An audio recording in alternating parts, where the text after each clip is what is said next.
اوكي horta dawladda farmaajo mucaaradkeedu waa dad tiraya marka hore laakiin dadka tirada yar ayaan eegay maxay tabanayaan number 1 iyo marka haddii dad kala duwan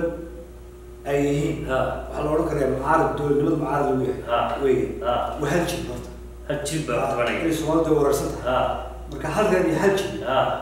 ayaa Soomaali oranaya mucaarad ku noqonaya wasaas jibka maxaa ka maqan maslaxad waxay ugu jirto oo marka dhinac laga eegana sharciga jibin karta ayaa moodaa wasaas waayahay mucaaradkan marka la sheekaysto oo aan uriyo bal waxa ay beegsanayaan ama ay tirsanayaan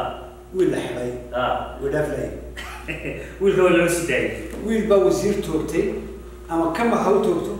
ama ula ka haw toogto dabeetana sharcigi baa la mariyay maxkamad baa la geeyay maxkamadii dil bay ku xukuntay marka waxa ku leeyahay hadii dawladda farmaajo ay wiilka dishan wiilka maxkamad dil ku xukuntay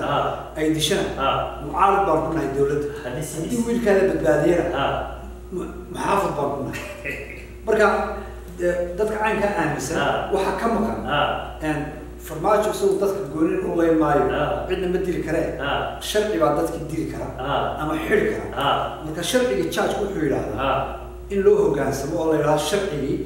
أما أمبين بركة قادني أما أرجع الله هويو أو رجع جالس الله أي الله بونت ورتم عارف كاس أنا مركان أجي